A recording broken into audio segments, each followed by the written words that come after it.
Welcome to the road to 1 million US dollars, and let's get right into the Bitcoin chart for today, because right now Bitcoin is getting this massive pump on the lower time frames. So I will start with the low time frame analysis and then move on to higher and higher time frames. As always, nothing in this video is my personal opinion. I am only sharing the objective technical analysis and nothing more. In yesterday's video, we were talking about this descending trend line, where if we were getting a break from this before we broke down below this critical level of support at 85.3k, then we could be expecting a next move to the upside in the short term. Notice how on this 4-hour time frame we first broke this massive downtrend that we were previously in. However, we are about to head into this next area of resistance above here, which currently is sitting at about 90.3k. In the case that we do end up breaking through that level, the next area of resistance above is along this descending trend line, which is setting at around 93.2k. Now keep in mind that this candle has not closed yet, so something that you could keep an eye on over the next couple hours potentially is if we end up rejecting here or getting some kind of big retracement on the lower time frames, if this is actually going to form a bearish divergence here, which is when you have higher highs in the Bitcoin price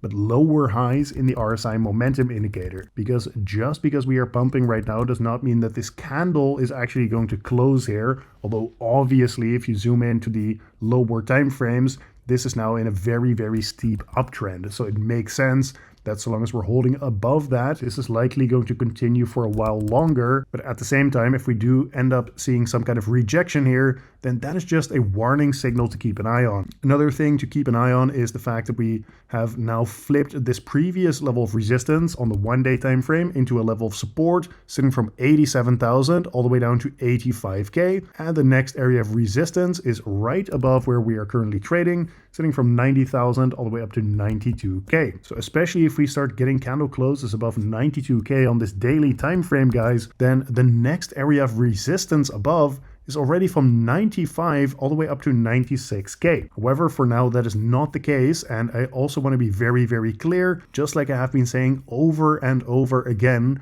on this daily time frame, we are still bearish biased so long as we do not break above 106k. Previously, this was 115k. This was right up here, because as soon as we got this lower high, we already flipped bearish on Bitcoin, right? So we retested that 115k level and saw nothing but lower lows and lower highs after that. So obviously we've done very well by being bearish in this trend. We're going to keep an open mind about a possible reversal coming here. And of course, I am taking advantage of this short-term counter trend bounce by leverage trading on the lower time frames, taking advantage of this pump here with a long position. But at the same time, the broader trend actually has not confirmed a full-on reversal here. So anyone who's saying like, yeah, this is the bottom, this is for sure gonna pump to new all-time highs from here, cannot possibly be calling for this with any confidence, considering that there's no signal that has actually confirmed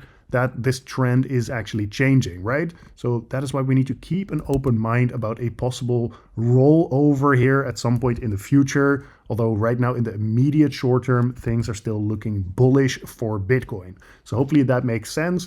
In the shorter term, things are still looking bullish for Bitcoin. However, on the daily time frame, while it could start to pump further to the upside, there is actually no confirmation of a trend change just yet. Now we're quickly going to take a look at these Bitcoin ETF flow tables before moving on to the liquidity analysis. Today we got an inflow of about $130 million, which, just like I said yesterday with this $150 million outflow, these are relatively small numbers compared to some of the numbers that we saw earlier over the past few weeks. So therefore there's not too much to really say about this. Overall, the Bitcoin ETFs are not super bearish and they're not super bullish either. So I'm going to skip over that for now and immediately move to this Bitcoin liquidation heat map. First of all, on the 2-week time frame, because we have now taken out a bunch of liquidity here around this 90,000 US dollar level, and there is still a bunch of liquidity to the upside, for example at 94k, but even as high as 98k in the Bitcoin price. So as I've been saying over and over again, even before we broke that descending trend line in on the 4-hour time frame, there was a bunch of liquidity piling up to the upside here. So once we broke that trend line, we needed to actually look towards this liquidity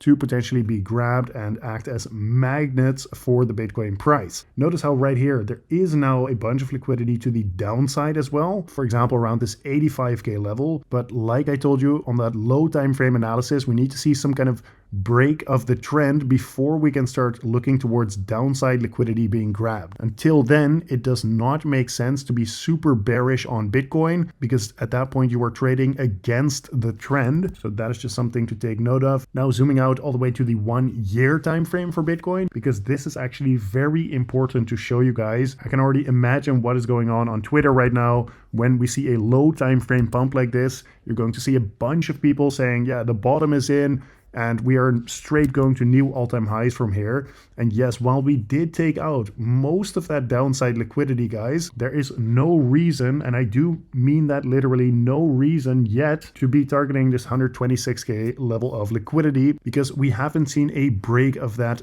downtrend that I keep showing you every single day. So what I try to do in these videos is also show you all of the warning signals and potential things to be looking out for in the market, even while we are seeing a low time frame pump. Hopefully that makes sense. So if you want to see more of these videos, I share my Bitcoin analysis every single day on the channel. So make sure to subscribe with notifications on so you do not miss any of these important update videos. But regardless, if you do end up doing that or not, thank you for watching once again, and I will see you tomorrow in the next one.